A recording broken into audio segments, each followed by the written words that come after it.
राहुल गांधी से national Herald case को लेकर ईडी ऑफिस में 3 अफसर पूछताछ कर रहे हैं। राहुल के साथ पैदल मार्च करके कांग्रेस मुख्यालय से निकले कांग्रेस नेताओं को 1 किलोमीटर पहले ही रोक लिया गया। उसके बाद कांग्रेस नेता सड़क पर धरने पर बैठ गए। पुलिस ने धरना दे रहे कांग्रेस सांसद रणदीप सुरजेवाला समेत अन्य नेताओं को हिरासत में लिया है। राहुल से पूछताछ शुरू होने के बाद प्रियंका गांधी ईडी ऑफिस से लौट गई हैं। राहुल की पेशी के पहले प्रियंका गांधी वाड्रा उनसे मिलने के लिए उनके घर पर आई थी। यहां से राहुल प्रियंका कांग्रेस मुख्यालय पहुंचे और पार्टी नेताओं के साथ बैठक की है। इस बैठक के बाद राजस्थान के सीएम अशोक गहलोत, छत्तीसगढ़ के सीएम भूपेश बघेल समेत पार्टी के सांसद और अन्य नेता पैदल ही ईडी ऑफिस के लिए निकले। पुलिस ने बैरिकेड लगाकर कांग्रेस के मार्च को रोक लिया। नेताओं को आगे नहीं आने दिया गया। वहीं राहुल गांधी कार से प्रियंका के साथ ईडी मुख्यालय पहुंचे। कई बड़े नेता जिनको फिलहाल पुलिस ने हिरासत में लिया है। राहुल गांधी से ईडी दफ्तर में पूछताछ जारी है। तमाम बड़े सवाल किए जा रहे हैं नेशनल हेराल्ड केस को लेकर। हालांकि इसी केस को लेकर पूछताछ से पहले भी कांग्रेस ये कहती रही कि यह भाजपा की साजिश है, और अब जब ईडी के सामने आखिरकार राहुल गांधी पेश होने के लिए पहुंचे तो कांग्रेस कार्यकर्ताओं ने पुलिस का रास्ता रोका। कई तरह के आरोप कांग्रेस कार्यकर्ताओं ने भी लगाए हैं। कई तस्वीरें भी निकलकर सामने आई हैं जिसमें जगह जगह प्रदर्शन भी किया जा रहा है। हालांकि तस्वीर में आप देखिए राहुल गांधी आज ईडी मुख्यालय पहुंचे हैं।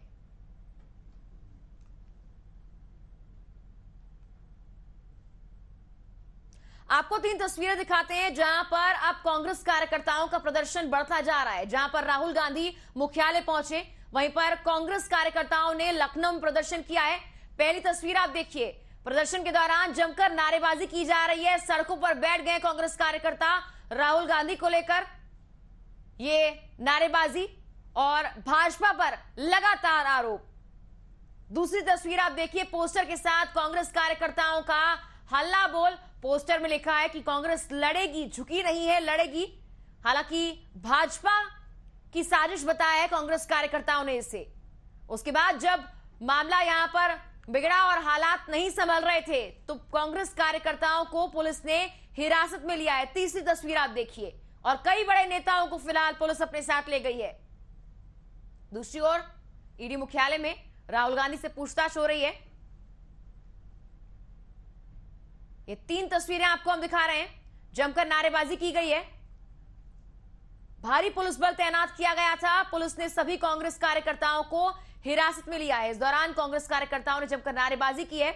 आज राहुल गांधी के पेश होने के बाद की ये तस्वीरें ईडी के सामने। राहुल गांधी की आज पेशी, इससे पहले भी उन्हें बुलाया गया था, समन दिया गया था, लेकिन वो विदेश में थे इसलिए नहीं पेश हो पाए। सोनिया गांधी को भी इस मामले को लेकर समन दिया गया है। हालांकि कोरोना के चलते उन्होंने पेश होने से पहले इनकार कर दिया था, और अब जाकर जब राहुल गांधी की पेशी हुई है तो हालात आपके सामने हैं। कांग्रेस नेताओं में भारी रोष है और सड़कों पर कांग्रेस कार्यकर्ता उतरे हुए हैं।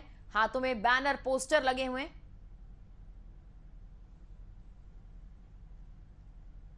फिलहाल हालात संभालने के लिए पुलिस प्रशासन को कई कांग्रेसी कार्यकर्ताओं को अपने साथ ले जाना पड़ा। इसमें महिलाएं भी शामिल हैं। ये तस्वीरें आप देखिए, पुलिस वैन में इन कांग्रेस कार्यकर्ताओं को भरकर ले जाया जा रहा है। काफी मशक्कत यहां पर पुलिस प्रशासन को करनी पड़ रही है। इसको लेकर स्मृति ईरानी का बयान भी सामने आया है।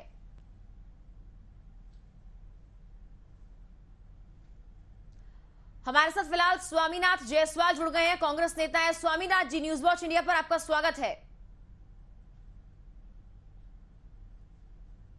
आवाज पहुंच पा रही है स्वामीनाथ जी?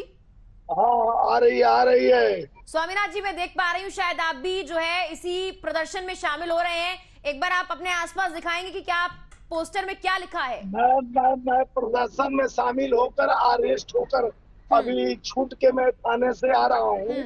मेरे को आईपी स्टेट थाने में ले जाकर बंद किया गया था जी।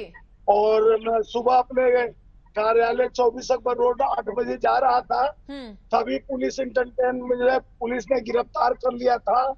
और हमको और हमारे कार्यकर्ताओं को अकेले भी नहीं अपने कांग्रेस मुख्यालय जाने दिया गया जी। और जिस तरह से तानाशाही और पुलिस का बर्बरता से लोगों पर अटैक करना और अपने आवाज को दबाने का कोशिश किया गया, कि लोकतंत्र की हत्या और तानाशाही जिस तरह से सरकार चला रही है, जो रही है। गया 2014 में सुब्रमण्यम स्वामी जिस तरह से इस पे FIR हाई कोर्ट में करते हैं, उसके बाद वो पूछने गए कि क्या कोई पार्टी लोन दे सकता है। चुनाव आयोग बोला कि हाँ बिल्कुल दे सकता है। स्वामीनाथ जी, ये तो ईडी डिसाइड करेगा कि केस है या नहीं है। फिलहाल आपके पोस्टर में मैं साफ तौर पर देख पा रही हूँ कि भाजपा का नाम लिखा हुआ है। क्यों लगता है कि बार बार की ईडी का इस्तेमाल किया जा रहा है? क्यों लगता है कि भाजपा ही पूरे मामले को लेकर साजिश कर रही है? जी, इसी को तो मैं बताना चाह रहा हूँ। इसलिए लग रहा है कि भारतीय जनता पार्टी के पास अब कोई काम नहीं रहा। धर्म जाति को तो बांट रहा है। जिस तरह से देश में किसी धर्म को टारगेट कर बुलडोजर चलाया जा रहा है, आज कांग्रेस और गांधी विचारधारा पे भी बुलडोजर चढ़ाया गया है। जिस तरह से आम आवाम को चैन सुख और जो भी नेता कांग्रेस के हमारे राहुल गांधी भारतीय जनता पार्टी को घेरते आ रहे हैं कि आप महंगाई की बात करो। जी, आपकी बात मैंने सुनी, लेकिन ये बताइए कि क्या कानून पर विश्वास नहीं है? क्या लगता है कि सारा जो तंत्र चल रहा है, सब व्यवस्थाएं चल रही हैं, हर चीज भाजपा कंट्रोल कर लेगी? इंतजार कीजिए, ईडी पूछताछ कर रही है। अगर सवालों के जवाब सही निकले तो राहुल गांधी नहीं फंसेंगे, नेशनल हेराल्ड केस नहीं बनेगा। लेकिन फिलहाल के लिए सड़कों पर इस तरह से प्रदर्शन करना, क्या ये ठीक है? ये शक्ति प्रदर्शन नहीं हुआ। अपने स्वेच्छा से अपने नेता के साथ खड़ा होने के लिए कांग्रेस मुख्यालय को छावनी में तब्दील कर दिया गया। बड़े बड़े मुख्यमंत्री अशोक गहलोत, भूपेश बघेल और सारे राज्यसभा लोकसभा सांसद को अरेस्ट कर प्रियंका जी को अरेस्ट कर तुगलक लोग थाने में, किसी को बसंत कुंज, पूरे दिल्ली के थाने को छावनी में बदल दिया। कांग्रेसी कार्यकर्ताओं को भर के ले गया गया। हम भी अभी अरेस्ट होकर गए थे, सुबह से अभी हमको छोड़ा गया क्योंकि हमारे मित्र है छत्तीसगढ़ के, उनको ट्रेन था इसलिए नहीं सर, महंगाई बेरोजगारी को लेकर प्रदर्शन किया जाता है, चलिए वो तो समझ में आता है। हालांकि वो प्रदर्शन भी कितना ज्यादा उग्र हो जाता है कभी कभी, आपने देखा है। लेकिन यहाँ राहुल गांधी को अगर ईडी उनसे पूछताछ कर रही है और कितनी बार समन उनको भेजा गया है, अब जाकर वो पेश हो रहे हैं, तो सवाल करने दीजिए ना। ये आप लोग खलल क्यों पैदा कर रहे हैं? मैं मानती हूँ कि आपके नेता हैं, आक्रोश होगा, लेकिन इस आक्रोश को आप कंटेन कर क्यों नहीं रख पा रहे हैं? सड़कों पर सर प्रदर्शन। हमारे सवाल को राहुल जी सवाल का जवाब देंगे, कभी नहीं होता है। हम अंग्रेजों से पहले लड़े थे, अब चोरों से लड़ने में हमको कोई डर नहीं है। जिस तरह से ईडी एक संस्था का दुरुपयोग करके सरकार जिस तरह से आवाज, जिस तरह से राहुल गांधी निरंतर मजदूर, श्रमिक, किसान और युवाओं के रोजगार की बात, महंगाई की चर्चा कर रहे थे, संसद तक की आवाज उठा रहे थे, उसको दबाने की कोशिश किया जा रहा है। स्वामीनाथ जी, आप बताइए, ठीक है, आप बताइए। आप कह रहे हैं कि आपकी आवाज को दबाने का प्रयास किया जा रहा है। सड़कों पर तो आप ही लोग बैठे हुए थे सर, आप ही लोग अपनी आवाज बुलंद कर यहाँ पर पुलिस के सामने बैठे हुए थे। सब मेरे कार्यकर्ता, सुनिए, सब कार्यकर्ता हमारे कांग्रेस दफ्तर जाना चाह रहे थे। 24 अकबर रोड कांग्रेस मुख्यालय में सांसद से लेके मुख्यमंत्री तक को नहीं जाने दिया गया, और इसलिए जहां पर जो था उसको इंटरटेन कर पुलिस अरेस्ट कर ले गई और वहीं पर रोड पे बैठ गया कि हमको अपने कांग्रेस कार्यालय में राहुल जी के साथ हम लोग हम सत्य अहिंसा के पुजारी हैं, हम गांधी के विचारधाराओं के लोग हैं, हम गांधी जी के नीति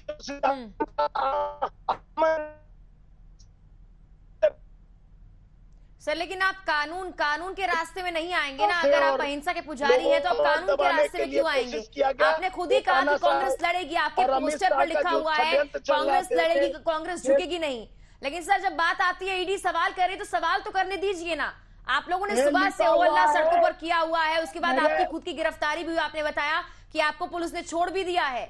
जब कांग्रेस घबराती नहीं है, कांग्रेस डरती नहीं है, तो कांग्रेस को जवाब देने दीजिए ना सर। पोस्टर पर लिखा हुआ है मोदी जब डरता है पुलिस को आगे करता है।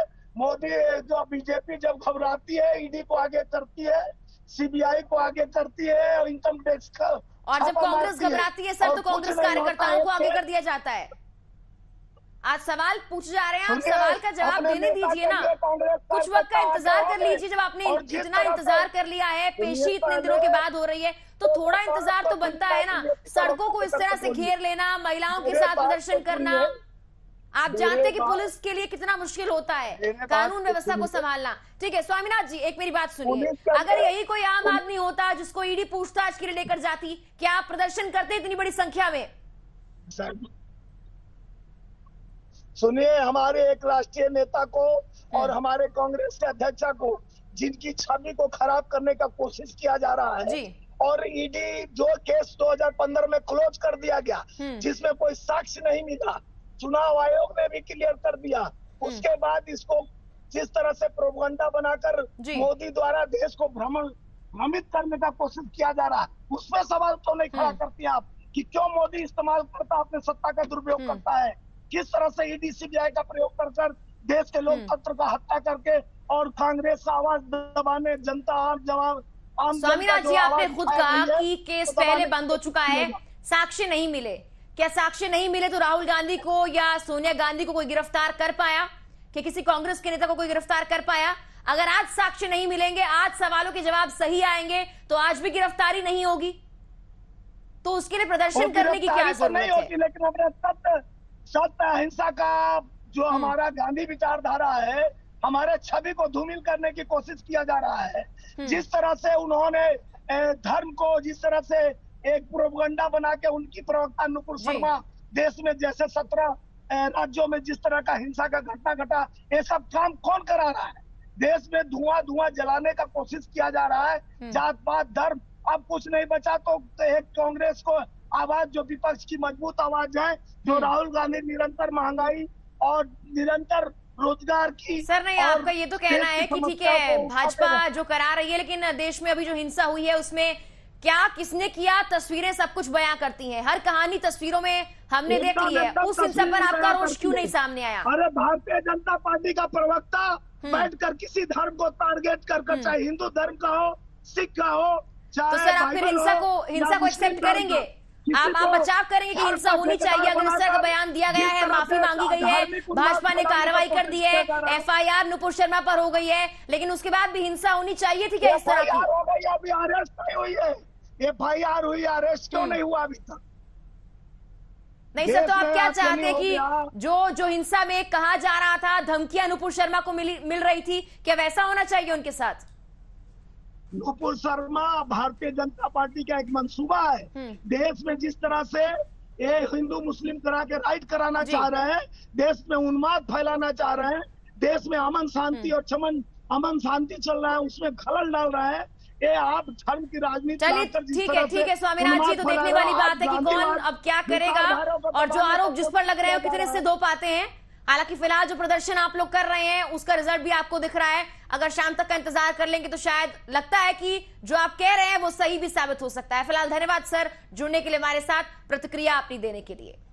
चलिए आगे बढ़ते हैं। कांग्रेस नेता रणदीप सुरजेवाला एक प्रेस कॉन्फ्रेंस करने के लिए पहुंचे। इसमें उन्होंने मोदी सरकार पर जमकर निशाना साधा है। उन्होंने कहा कि हजारों कांग्रेस कार्यकर्ताओं की गिरफ्तारी की गई है। उन्होंने इस पर सवाल भी किया। उन्होंने कहा कि क्या पैदल चलना भी अपराध है? इसके साथ ही उन्होंने कहा कि सत्य का आंदोलन चलता रहेगा। डरपोक मोदी सरकार ने हजारों कांग्रेस कार्यकर्ताओं को गिरफ्तार किया है। हमारा सत्य के खिलाफ आंदोलन जारी रहेगा, हम डरेंगे नहीं। उन्होंने कहा कि अंग्रेज भी पुलिस के पीछे छिपते थे, मोदी सरकार भी पुलिस के पीछे छुपती है। केंद्रीय दिल्ली में कायर मोदी सरकार ने पुलिस के हजारों नाके लगाकर, हजारों पुलिस के जवान लगाकर केंद्रीय दिल्ली को छावनी में तब्दील करके अघोषित आपातकाल लगाकर यह बात साबित कर दी है कि कांग्रेस के सत्याग्रह को श्री राहुल गांधी और भारतीय राष्ट्रीय कांग्रेस के इस सत्याग्रह से मोदी सरकार की चूलें हिल गई हैं। मोदी जी जब नेशनल हेराल्ड अखबार और 1937 में बनी नेशनल हेराल्ड अखबार की कंपनी एसोसिएटेड जर्नल्स लिमिटेड पर कर्ज का गंभीर संकट आया और समाचार पत्र को चलाने वाले, कठोर परिश्रम करने वाले आप जैसे पत्रकारों की तनख्वाह नहीं दी जा सकी, उनका वेतन नहीं मिल रहा था, तो साल 2002 से 2011 के बीच 10 साल में भारतीय राष्ट्रीय कांग्रेस ने 90 करोड़ रुपए की राशि 10 साल में उस नेशनल हेराल्ड अखबार को दी। क्या पत्रकारों की तनख्वाह देना अपराध हो सकता है? भारतीय राष्ट्रीय कांग्रेस ने, हमने यंग इंडियन के नाम से एक नॉट फॉर प्रॉफिट कंपनी को नेशनल हेराल्ड व एसोसिएटेड जर्नल्स लिमिटेड के उस 90 करोड़ की एवज में शेयर दे दिए ताकि कंपनी का कर्ज खत्म हो सके, अखबार का कर्ज खत्म हो सके। इस 90 करोड़ में से आज यह जानना जरूरी है, इस 90 करोड़ में से 67 करोड़ रुपया नेशनल हेराल्ड अखबार के पत्रकारों और कर्मियों को तनख्वाह और वीआरएस के लिए दिए गए हैं। क्या कर्मचारियों की तनख्वाह देना, क्या पत्रकारों की तनख्वाह देना अब इस देश में अपराध हो गया है? और 90 करोड़ में से 67 करोड़ छोड़ दें तो बाकी का पैसा भारत सरकार को दिया गया है, जो लीज मनी था उसके तौर पर, बिजली के बिल के तौर पर दिया गया है, बिल्डिंग के एक्सपेंसेस के तौर पर दिया गया है। क्या भारत सरकार का देना अब इस देश में अपराध?